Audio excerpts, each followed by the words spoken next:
Navai atınдағы Esалы park болуш керек. Ооба, биздеги азыр Navai атындағы базар да бул жер. Кара мына койкана эле мына карачы. Обычный койкана да. Айылда деле койкана мындай эмес. Мына кара, уят эмес бул. Давно бул старомодный. Уят да бул. Подчисты таптаза кылып анан кайтадан кылабыз. Мен Абдыраева Гүлбара Райымбаевна. Мен ушул Навай Ош шаарынын так ортосуна жайгашкан Навай паркына келгениме мына 20 жыл толуп отурат алтындарым. Мен келген убакта мына ушул парктын ичи бүт чытырман токой эле. Бул жерде ашканалар бар эле. Эми ал ашканалардын аты болгону менен заты жок эле, ачыгын айтканда. Өтө бардак эле, келгендер көп эле. Эч кандай ушинтип басып, жүрүп, сүйлөө, же бирөө менен маектешип, сырдашып отуруу жерлери жок эле. Аллага шүгүрчүлүк. Мынеке 20-жылда бийлик алмашып, 20-жылга чейинки бийликтерди айтпай эле койгум келет. Мына карагыла. Биздин президентибиздин жарлыгы менен кандай сонун бизге УКМКнын жетекчиси Ташиев Кыдыршай Камчыбекти шайлап, ал кишинин көрсөткөн көрсөткүчтөр кандай сонун болду. Анын кол алдындагы адамдардын келип мына бизге жардам берген Жеңишбек Токторбаевдин кылган иштерин карагыла. Кандай сонун элдердин басып жүрө тургандай шаарды дагы оңдоду, көчөлөрдү дагы оңдоду, парктарда оңдогонун кара. Кандай сонун. Күн да тийип калды десем болот. Ак Бура дарыясынын ичин карасаңыздар кандай сонун. Ушунчалык эс аласын, жүрөсүн. Бардык сууларды ачты, жолдорду ачты. Аллага шүгүрчүлүк, рахмат дейм. Ар дайым булардын иштерине ийгиликти каалайм. Мына мен өзүм эле айтып койсом, ушул жерге келип 20 жылдык өзүмдүн мээнетим текке кетти, мейли. Деп ушул жерди тазалоо үчүн бир гана менин эмгегим кеткен, ачыгын айтканда. Ушул жерде бир болбогон ажаткана бар эле. Өмүрү адам кирбеген ушуну тазалап, ушуну иштетип атсам, ушуну дагы жогорку кеңештин депутаты алып кызына подарка кылып салган. Менден бир уруксаты жок, мени көчөгө чыгарып салышкан. Каяка барсаң ал жака бар дешип, паркка киришке уруксат кылбай коюшкан. А бирок Аллага шүгүрчүлүк. Ошодон берки мага компенсация эмес, мага бир иш берип койгушкан эмес. 12 жыл ушул жерде мен ачка жашадымбы, башка жашадымбы, бир адамдын иши болгон эмес.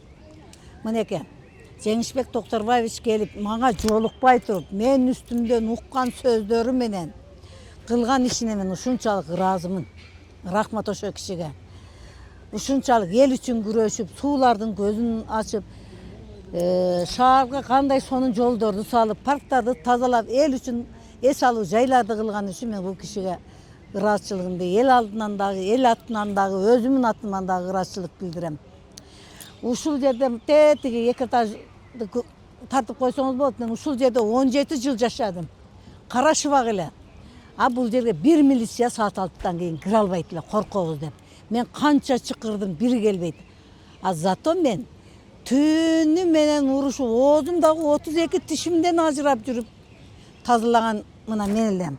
А бирок мага жардам болгон эмес. Тапаным тешилип, ар бир өкмөт алмашкан сайын бара берип, жаман көрүнгөм. Рахмат Токторбаевга. Жеңишбек алтыным, рахмат, өмүрүңдү берсин Аллахым. Себеби биздин бийлик алмашкандагы келген ажообуз Садыр Нуркожоевичтин силерге берген тапшырмасы менен силер ушунчалык ишти жакшы, ак ниет, өзүңөр ушунчалык эл үчүн, өзүңөрдүн ден соолугуңарга карабай, эл үчүн үрөлжүлөп ушинтип иштеп келгениңерге рахмат, ыраазычылыгымды билдирем. Мына биздин Камчыбек Кыдыршаевичти мисалы үчүн кандай гана жамандоолор болду? Жок. Бул киши көптөгөн адамдардын көзүн ачты. Канчалаган сонун иштер болду. Коррупцияны жойду десем болот эле. Бирок коррупция кайра көбөйүп кетти. Камчыбек кеткенден бери коррупция ушунчалык көбөйдү. Кадам эмес, карыш болуп калды коррупция. Анын баарысын көрүп отурабыз, айлабыз жок, сөзүбүз жетпейт. Бирок биздин президентибиз Садыр Нуркожоевич келип, Оштон көптөгөн адамдардын ой пикирин угуп, көптөгөн адамдарга жардам берип, канчалык адамдардын көңүлүн алып кеткендиги биз үчүн өтө сыймык деп эсептейм, өтө жакшы иштер болду. Мына карагыла кандай сонуш парктарды оңдоп койду. Мына булар жок эле баары жаңыланды. Элдер арылай тургандар болду. Мына биздин шаардык китепкана. Шаардык китепкананы эч ким билген эмес. Шаардык китепкана десең, койчу ушул жерде шаардык китепкана барбы дешет эле. Аллага шүгүрчүлүк, көзү ачылып калды. Бирок бул шаардык китепкананы дагы айтып кете турган жерим бар деңиз. 2012 жылы бийликтер алмашкандан кийин бул жерге директор болуп Салима Токтомамбетова деген келген. Аллага шүгүрчүлүк. Шаар китепканасында көптөгөн элдерге, жерлерге белгилүү кылып, мунун ремонтторун жасап, сырткы ички көрүнүштөрүн бардыгын өтө жакшы ишке алып барды десем болот. Эми бул кишилерди мен чындыгын айтканда кечээ күнү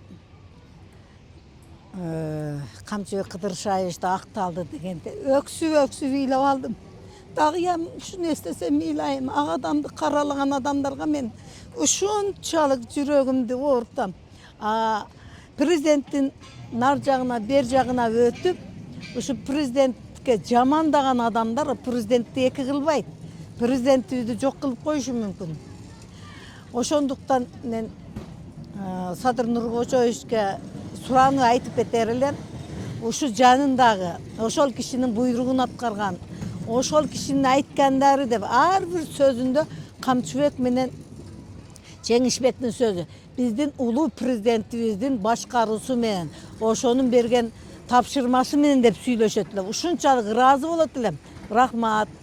Садыр отуруп алып дагы ушуларга тапшырма берсе, биздин президентти, улуу жол башчыбызды ушулар оозунан түшүрбөй ушунчалык жогору көтөргөнүнө ыраазы болор элем. Ооба.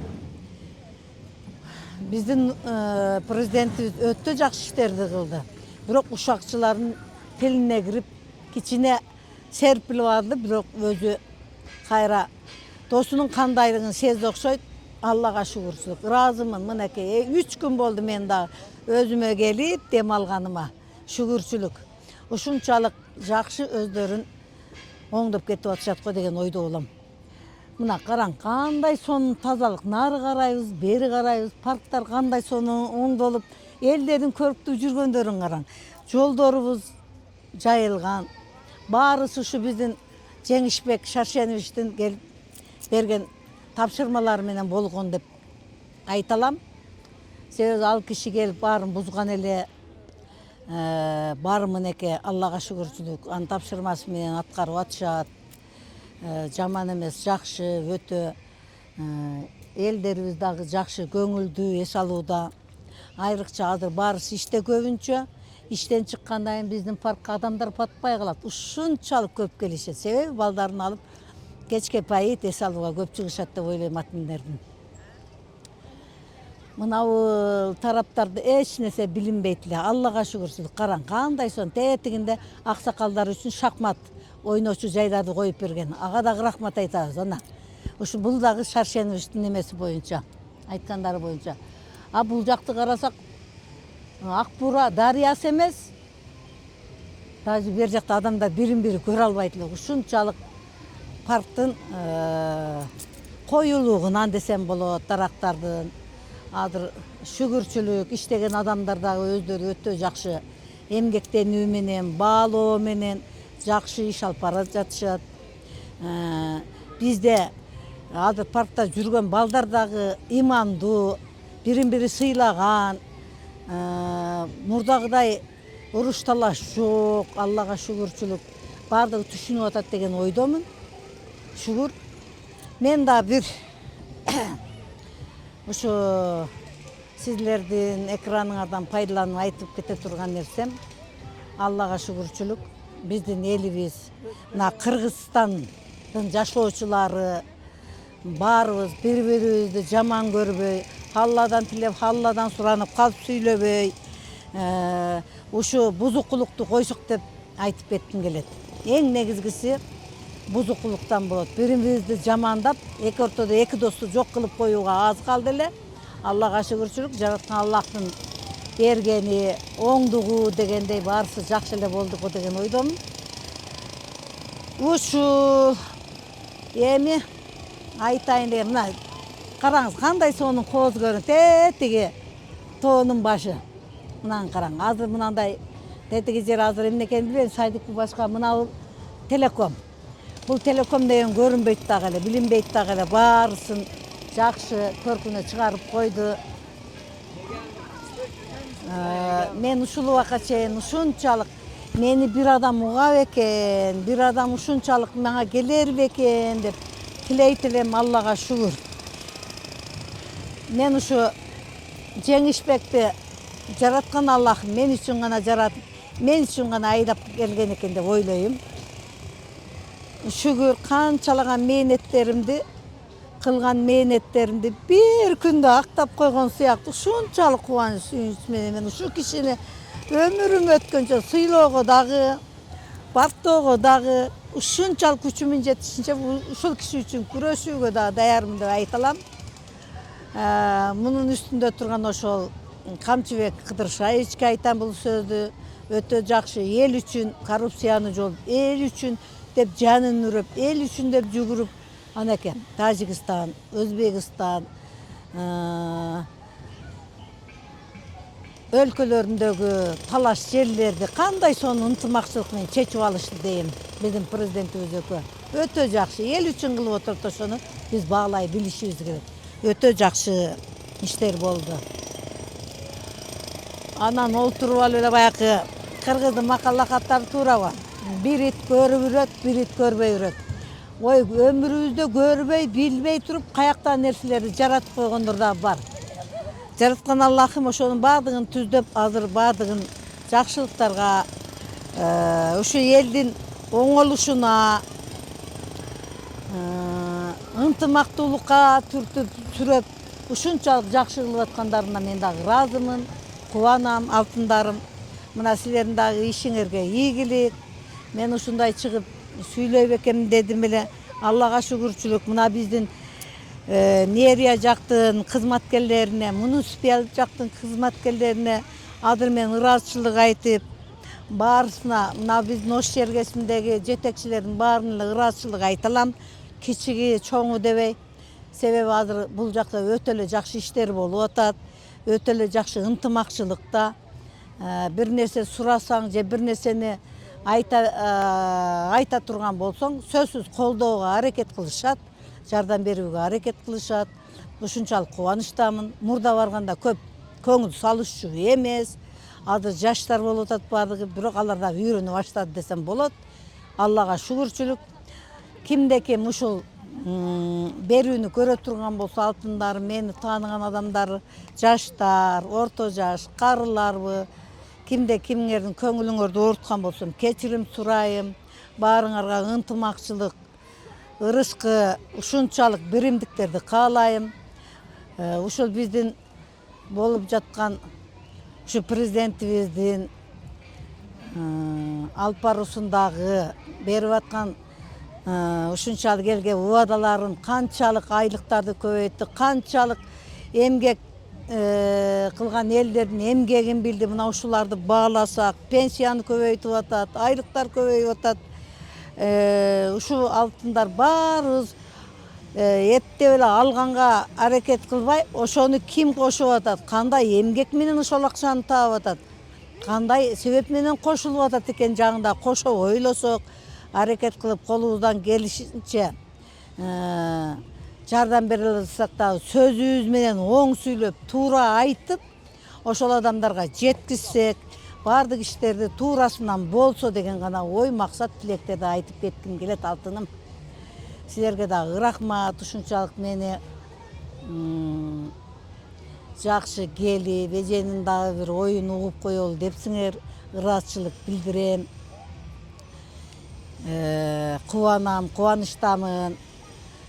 Сага дагы рахмат алтыным, ушу экранга келип, эжемди кичине ой максаттарын угуп көрөйүн дегениң үчүн рахмат. Эгерде барып калсаң же көрүп калсаң, Жеңіш беке, Камчы беке, Садыр беке дегендей бардығына салам, рахмат, мурдагыдай ишти биринчи баштаган болсо, ошондой эле ынтымакчылык менен, ошондой эле биримдик менен, эч кимге көңүл салбай, эч кимдин сөзүн укпай, бардығына биримдик менен гана ынтымакчылыкта болсо, булар баары бир бактылуу биздин ош эле шаарыбызды эмес, биздин Кыргызстанды Швейцариянын экинчи Швейцария эмес, биринчи Швейцария болот алтын. Дүнүйө жүзү боюнча биринчи шаар болуп, биринчи орунга жете турган гана шаар болмок. А бизде ошолорго ортодогу бузукуларга ишенишпесин, бирине бири кандай күйүп дос болгон болсо, ошол боюнча дос болуп, бирин бири колдосун. Мен ушулардын гана тилектерим ушундай алтындарым. Аманчылыкта, барчылыкта, токчулукта жараткан Аллахым мына ушу баарыбызга, Кыргызстан элине, ушу биздин улуу президентибиз Садыр Нуркуловичке, Камчыбек Кыдыршаевичке, Жеңишбек Докторбаевке алтындарым. Ушулар баары аман болсун, бар болушун, бай болсун. Ушу элдерден ажырашпасын. Жаманда болсок бирге бололу, ынтымак бололу. Ушу эң алдыңкы өлкөлөрдүн биринчисини бул. Onu жаш бактар тигез түшүндүңбү?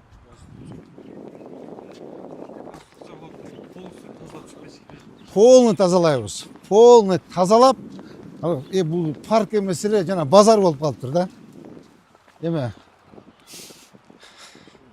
Милан Казбаевич, жакшылык. Бул парк эмес, базар. Монда ал, түшүндүңбү? Алгын. О, эски ускулар баарын алып, мына жактарды.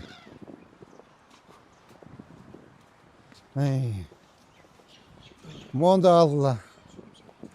Полный ескілерді, мына мондады машаны ал. Тети балмұздақты ал. Мына қара қандай соны болып қалды. Так, монда қал. Тетігінде аэродромды да қал. Түшіндің бі?